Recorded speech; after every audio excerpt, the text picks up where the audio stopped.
লোকসভা নিৰ্বাচনলৈ মাজত মাত্ৰ আৰু কেইটামান দিন নিৰ্বাচনৰ প্ৰাক্ষণত এতিয়া ব্যস্ত ডিব্ৰুগড় লোকসভা সমষ্টিৰ বিৰোধী ঐক্যমঞ্চৰ প্ৰাৰ্থী লুৰিণজ্যোতি গগৈ ডিগবৈত বিৰোধী ঐক্যমঞ্চৰ উমৈহতীয়া প্ৰাৰ্থী লুৰিণজ্যোতি গগৈ উপস্থিত হয় ডিগবৈত কংগ্ৰেছৰ কাৰ্যালয়ত ডিব্ৰুগড় লোকসভাৰ বিৰোধী ঐক্যমঞ্চৰ প্ৰাৰ্থী লুৰিণজ্যোতি গগৈক জনোৱা হয় আদৰণি কংগ্ৰেছৰ নেতা কৰ্মীৰ লগতে সিপিএমৰ নেতা কৰ্মীও উপস্থিত থাকি প্ৰাৰ্থীজনক জনালে আদৰণি দলীয় কৰ্মীৰ যথেষ্ট পৰিমাণৰ উপস্থিতি দেখি লুৰিণজ্যোতি গগৈৰ মন্তব্য আমাৰ একতা দেখি বিজেপিয়ে ভয় খালে ভয়তে এজন কেন্দ্ৰীয় মন্ত্ৰী দুবাৰৰ সাংসদ ৰামেশ্বৰ তেলিকাতৰাই প্ৰাক্তন মুখ্যমন্ত্ৰীক ডিব্ৰুগড়ত প্ৰাৰ্থিত্ব দিব লগা হ'ল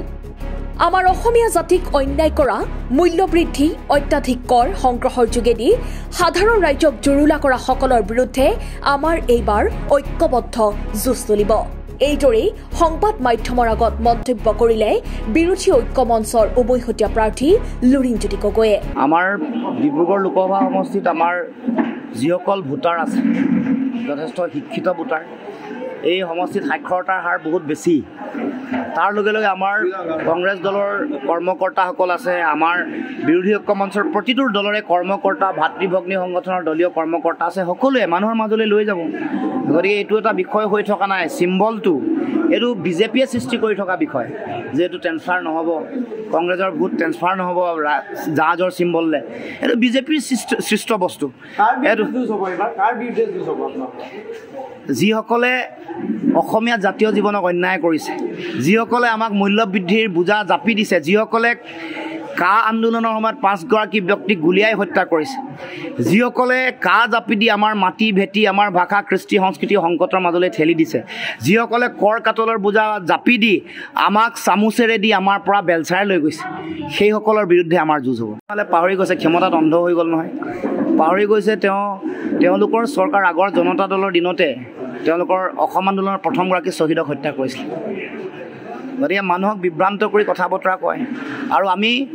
আমাৰ সকলোৱে নিজৰ নিজৰ স্বতন্ত্ৰতা আছে সকলো ৰাজনৈতিক দল আমি একেলগ হৈছোঁ কোনো কাৰো বুকুচাত উঠা নাই আমি একেলগে কান্ধত কান্ধ মিলাই আগবাঢ়িছোঁ কাৰণ এইটো সময়ৰ আহ্বান তেওঁ পাহৰি গৈছে চাগে তেওঁৰ ক্ষমতাৰ শকত থকাৰ পিছত পাহৰি গৈছে যে তেওঁলোকৰ দলৰ পুৰণা দলে জনসংঘই মুছলিম লীগ যিসকলে পাকিস্তান সৃষ্টি কৰিলে তেওঁলোকৰ লগত একেলগে বহি চৰকাৰ কৰিছিল তেওঁলোকৰ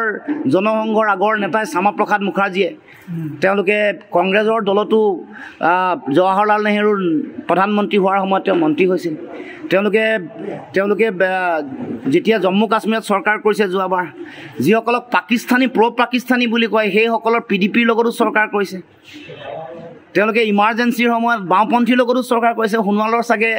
ক্ষমতাৰ ৰাগিত আৰু এই চিণ্ডিকেটৰ ধন যাওঁতে অকণমান তেওঁৰ চিন্তা চেতনা কমিছে সেইকাৰণে এইবোৰ কথা কৈছে ডিগবৈৰ পৰা নিতুমণি শইকীয়াৰ ৰিপৰ্ট সচ দ্য ৰিয়েলিটি